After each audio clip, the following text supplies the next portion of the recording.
Alright, magandang hapon po sa inyong lahat mga kababayan, Batang Maynila to. It's pag-usapan natin. Ito pong si Bingot mga kababayan. Si Bingot. Yabang kasi nito eh. Sobrang yabang nito eh. Ito yung PWD na sobrang hambog, sobrang mapanlait. So, inimbitahan siya nung nakaraan sa NBI. Pangiti-ngiti pa siya, patawa-tawa pa siya. At nagsorry siya kay Presidente Bongbong Marcos. Sabi niya, sana hindi ka muna mamatay. Sabi ba naman ganun? Loko talaga tong Bingot na to eh. Akala niya ligtas na siya. Eto mga kababayan, tinuluyan na ng NBI. At siya po ay sinampahan ng reklamong cyber libel at unjust publication. Dahil po sa umano'y pagpapakalat online ng peking medical record si Pangulong Bongbong Marcos. O yan. Fake news pa more, mga didilis. Fake news pa more. So, maganda ka na ng pampiyansa mo, manghingi ka na kay Banat Bay ng pampiyansa. O kung sino man yung nag-finance sa inyo, humingi ka ng pangpiyansa ron. Ito kasi mga to, akala nila, ganun-ganun lang yung magpakalat ng fake news. Ganyan po ang ugali ng mga didilis eh. Ang dami nilang trolls. Maliban sa mga vloggers sila, ang dami nilang trolls na nagpapakalat ng fake news. Kaya dapat talaga masampulan ng mga to. So, sinimulan na dito kay Sir Nyak, mga kababayan, ang pagsampa ng kaso. Dahil nga po dito sa grabe, magpakalat ka ba naman ng peking medical records ng Pangulo? Dapat kasuhan din to ng ng St. Luke's. Nasisira St. Luke's dahil dito sa mga to eh. Sa pinagagawa nitong mga gunggong na to eh. Ano ngayon? Iyak si Sir Nyak. Kala mo hindi ka tutuluyan Tinuluyan na po mga kababayan. Sumunod ka na kay Francis Leo Marcos. na dinampot po mga kababayan. Sarapan ng kain niya, sarapan ng kain niya ng salad, Ang lakas. Ang dami pa naman sinubo. Nakita niyo ba yung video na yon? Ito, pakita ko sa inyo yung video Kilala niyo ba si Francis Leo Marcos? Yung scammer. Kaya kayo mga scammer dyan sa Banateros, may scammer dyan. Yung mga scammer mag-iingat kayo. At talagang na kayo, iniisa-isa na kayo. Ito mga kababayan, pakita ko sa inyo. Ito. Ayan po. Ayan po si Francis Leo Marcos. Ito yung sumikat nung pandemic. Dahil namimigay ng mga pagkain, ng mga bigas. Ang dami nabudol nito, mga kababayan. Ang daming nabudol nito, sa totoo lang. At hanggang ngayon, marami pa rin nabubudol.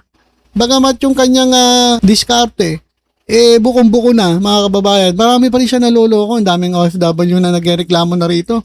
At milyon-milyon pa ang perang nakakulimbat netong lokong ito. Kaya ito mga kababayan, sarap ng kain niya kanina. Kumakain siya ng salad. Umorder pa nga siya ng steak. Puro yabang ang maririnig mo rito, puro yabang. Talaga sobrang hangin. At dun sa kanyang dun sa tinutuluyan niya, kumakain siya ng salad. Tapos umorder ng steak. At dumating Warranto Pares. Warranto Pares ang dumating. Ito, panoorin ninyo. Sarap ng subo niya Laki ng subo Right. I-serve lang po namin yung warrant. Alright. Ikaw po ba si Norman Magusin po? Alias Francis Leo Marcos? Hindi.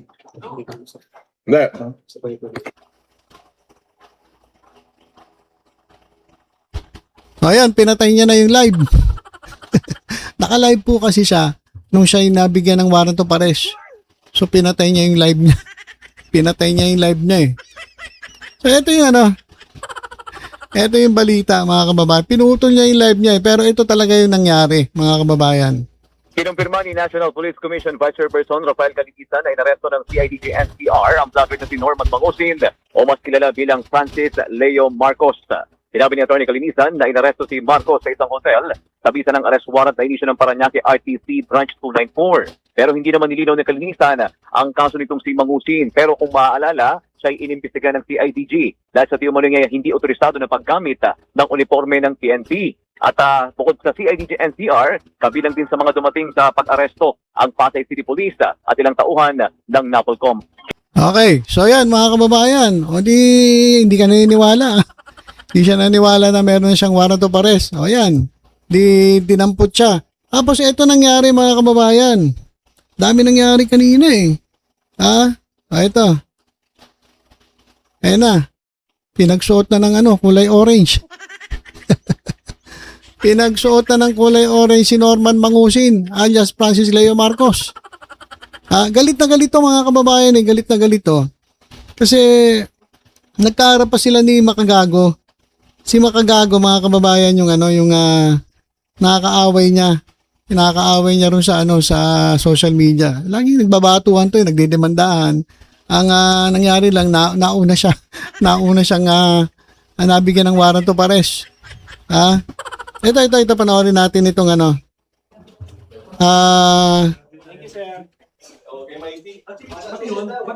etong conference press con ng NBI.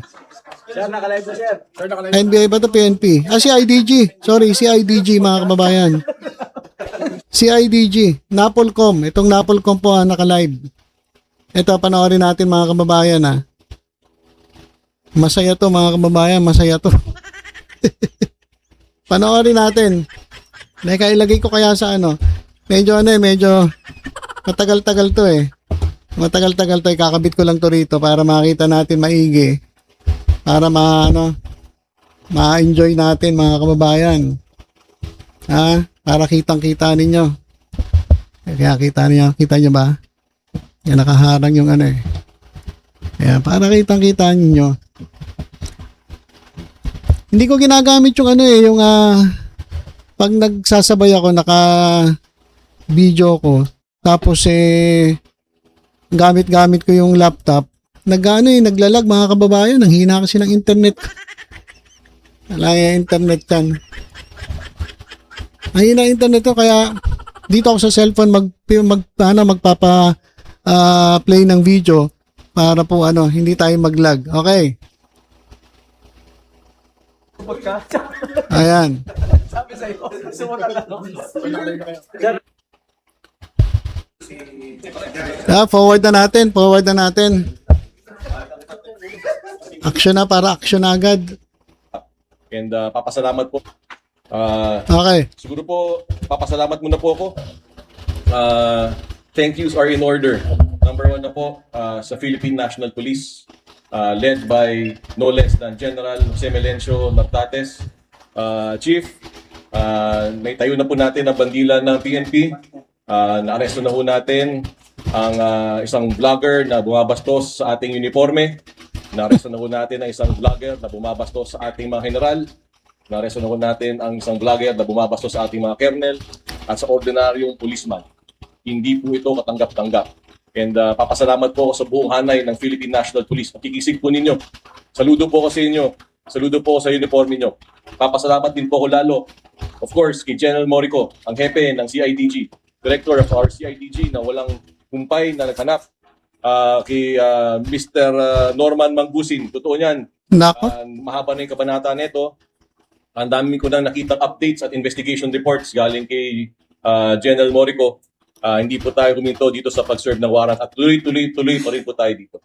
And of course, I thank our CIDG NCR, General Guagi. Colonel Guagi, maraming salamat po sa inyo at sa inyong mga tao sa responding mabilis.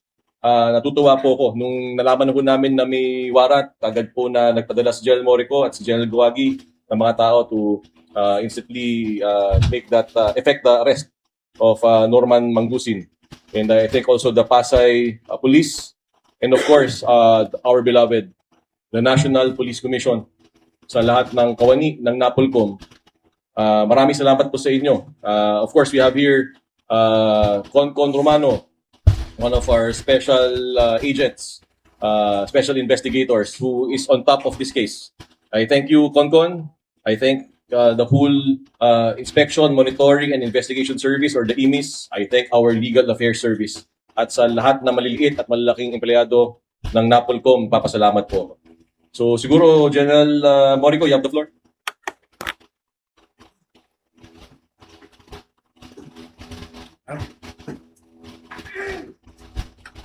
Statement siguro, sir. Magsabi ka lang, hello ka lang sa...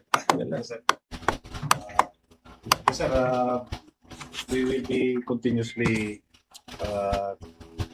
investigate yung mga kasi right now kasi during the time sa na nakuha siya naka-vlog pa. So marami nang pumunta doon sa RFU NCR para magreklamo na naman po ng scam and estafa cases. So we will be continuing the investigation and we are encouraging also yung mga complainants to please come forward andito sa CIDG. We will be entertaining yung any reklama na itudulog ng mga affected na biktima. Thank you. Okay, siguro one more thing, no? Si Mang Pusi. Kung may gusto ka bang sabihin sa amin, Mang Pusi. Kasi wala ka nang ginawa, kundi mag-vlog. Lahat na lang, sasampalin mo. Wala ka bang gusto sabihin sa amin.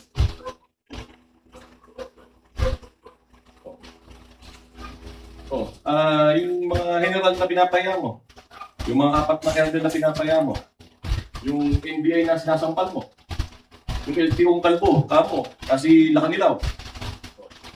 Yan, siguro natutuwa ka ngayon. Pati pangalan ng ating presidente, kinuha mo pa. Hindi ka naman makapos. Isang malaki kang kahihiyan. Kaya hindi kami titigil dito sa NAPOLCOM, hindi kami titigil dito sa PNP na mahuli ka. Kasi marami ka ng pinuwish ng tao.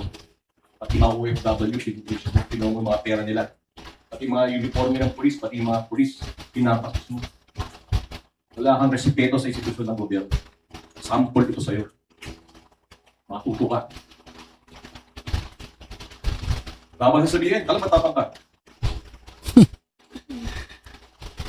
Ang trilyonaryo na Pilipinas, ladies and gentlemen, Norman Mangbusi. Any questions? Thank you, sir. Let us proceed to the question and answer. Before asking question, please identify yourself and your agency. First, in the list is Ma'am Laia Ilagan from the UNTV. Good afternoon, President. Sir, pwede pong malaman yung background ng kaso. Sino po nagsampa sa kanya? Meron pong isang vlogger na nag-file ng just fixation laban sa kanya. Tawag na lang mo natin siya sa pangalang MG. Hindi natin masasabi yung buong pangalan niya dito sa television. Yung pong taong ito ay nag-file ng just fixation, meaning na bastos po siya at ang kanyang mga pamilya. So lumabas po yung warrant niya kanina. At yung po kasong na-file niya noon, kanina lumabas. So karaka-raka po nung nalaman po namin, nag-coordinate na po agad ang NAPOLCOM sa CIDG at ito pong magiging na si General Morico ay agad po nagpadala ng mga tao para mandakip itong si Mangbusi. So siguro baka nandito nga I saw MG outside. Maybe he might be invited. Might be a good idea to invite him here. Maybe someone can call him from downstairs. Yes. Okay, si MG po, yun po yung si Makagago, vlogger din po yun. Eh, yung kalaban niya, sagutan sila sa social media. From Mr. Ryan Mesigas from the PBB.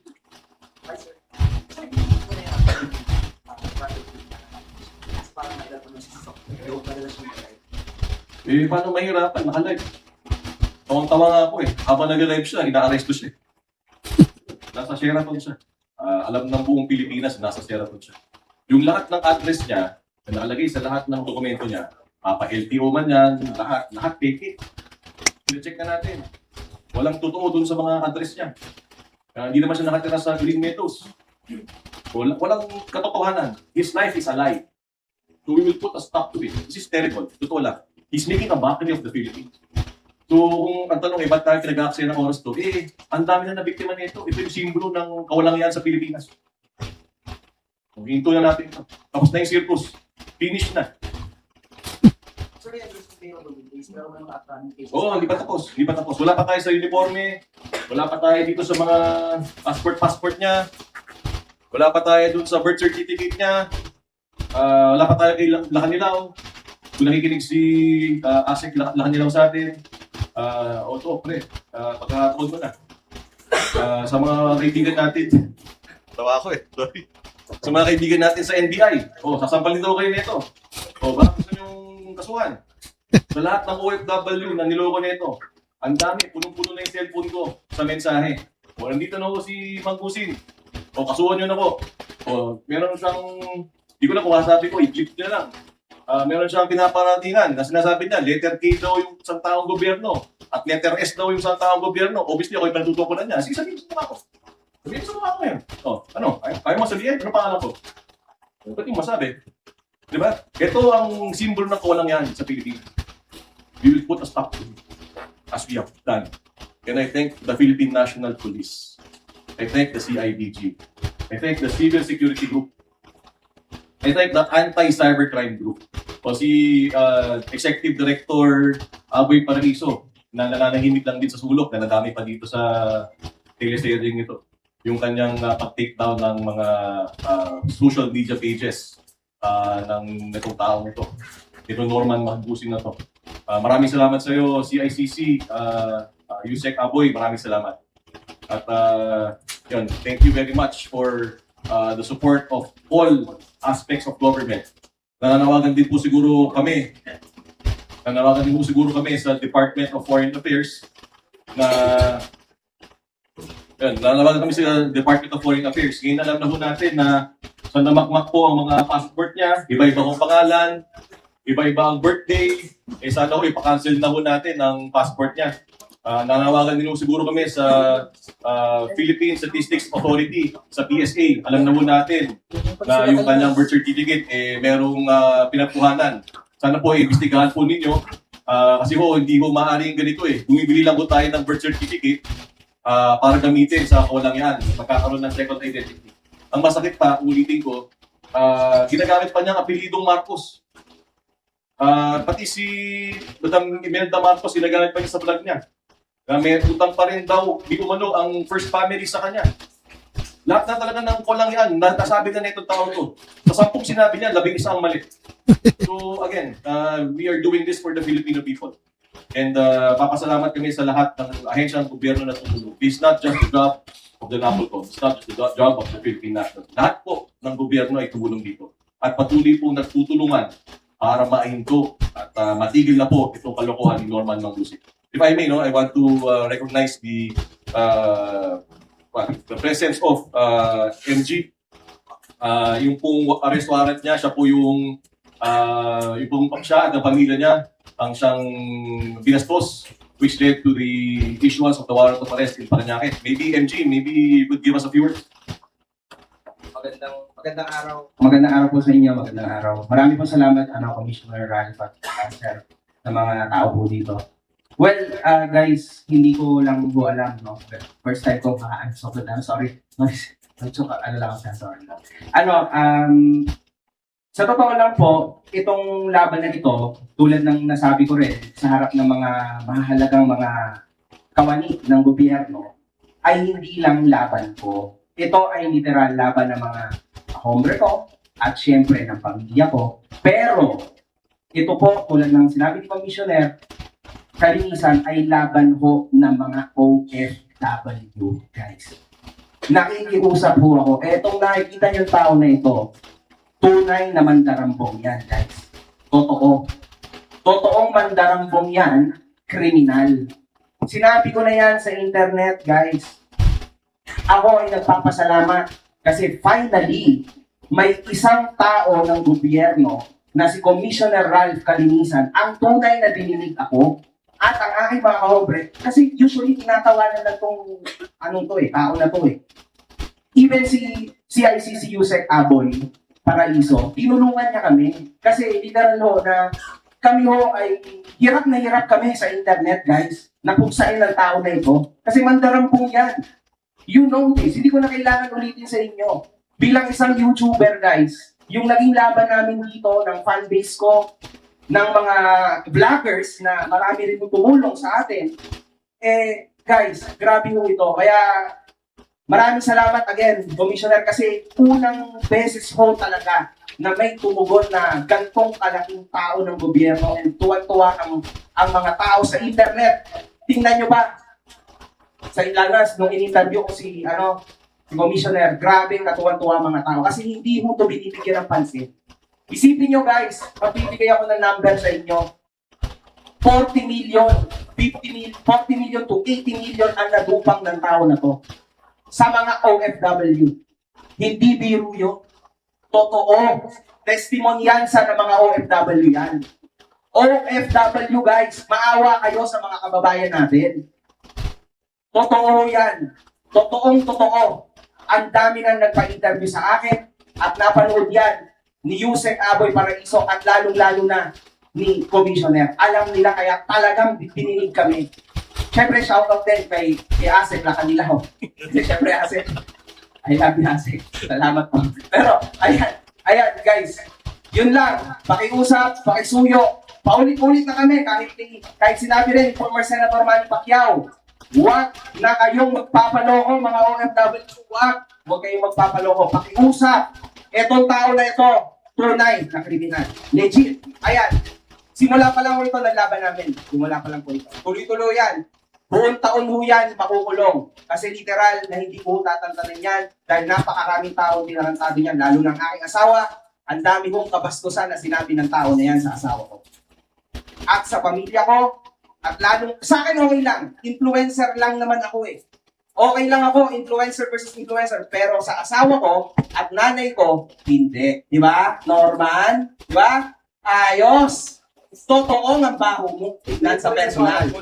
Ang baho mo, pinayupak ka. Okay, no problem. Haharapin ko yan. Naunahan lang ako eh. Oo, pangit ka kasi. Yun lang pangit Pwede ka. pala yan ang taxation kayo pala kay media. Pwede pala yan. Nananawagan din po ako. Ganyan pala yan, ang taxation lang, ipinahiya niyo ako sa buong Pilipinas. Nananawagan din po ako sa isang napaka-importanting tao, kay Senator Manny Pacquiao. Senator Manny, nandito po kami ngayon sa CIDG. Si Norman Mangdusin po ay nasa CIDG. Naghahanap po ng dalang. Kailangan po yata ng pagkain galing po sa inyo. Senator Manny, yung pong pinto ng CIDG ay bukas po para sa inyo. Kung pupunta po kayo, text nyo lang po ako at samahan po kayo para magbigay ng pagkain si Norman Mangdusin. Thank you, sir. Another question from Ms. Karen Guzman, the SBN. Hello. Okay. Sir, wala na po bang gusto sabihin po siya? Sir, like yung last statement lang po, para madepensahan niyo po yung... Sir, baka lang sige, para just to be fair po, ano po bang gusto niyong sabihin? Sige, ba't ako kayo sir? Ako po, lahat po lang binibintang nila. Natapos na ho noong 2020 pa, naging kaso ko na ho lahat yan. At kakwit ho ko dyan. Ngayon ho, yung laban namin ni Makagago, ako ho ang unang nagsampa ng kaso sa kanya. Oo, ako ho unang nagsampa, ako unang nawaran. So, ang just fixation lang kung ipahiya niyo ako sa buong Pilipinas, grabe, para akong pumatay. Yung sinasabi niyo marami ko inis dapat 2020 pa lang, ang dami nang nagsasabi niya, wala naman nagkatotoo kahit isa. Tapos papahiyain niyo ako, national TV, yung ganito. Rakesyo ako daw ay nagmura kay ganito. Merong dahilan ho yun kung bakit ako nakapagsalita ng hindi maganda sa Huwag kang umiyak! Tanga ka! Iyak! Meron nung dahilan yun. Pero ang totoo yan, ang justification lang, pinahiya niyo ako buong Pilipinas na ganito, grabe. Mas mabigat yung pinasok ko sa'yo, hintay mo warrants mo. Deserve mo yan, deserve. Pako mo, buti na sa'yo. Sinamay-damay niyo ako, hampas mo pa. Ayan. Alright. Again, I congratulate the whole Philippine National Police. Okay. So, mga kababayan, nagkagulo na doon sa sa press con. Alam nyo, ako naniniwala na marami po talagang nabudol itong si Norman Mangdusin.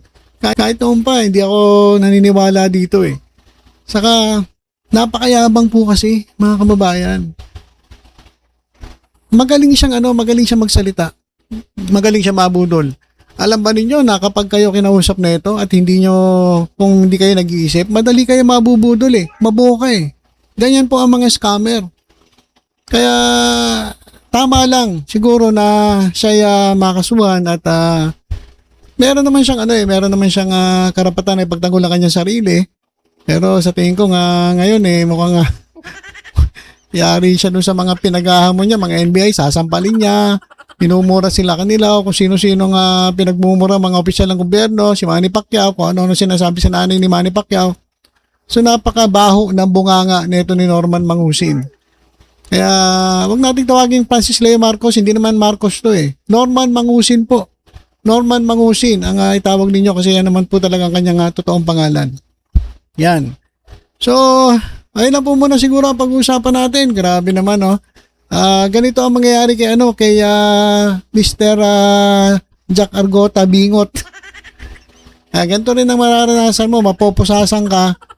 At kasi hindi kasi kayo lumalaban ng patas Lalong-lalo na kayong yung mga DDS dyan, mga fake news peddler. Lumaban kayo ng patas para hindi kayo makakasubuhan. Diba? Nakakasuhan ko, iyak-iyak kayo. Diba? Pag nakasuhan kayo, iyak-iyak. Nako. So, yun lang po muna mga kababayan. Tutok-tutok lang po dito sa Batang Maynila. Sa iba pang updates, ingat po tayong lahat. God bless po.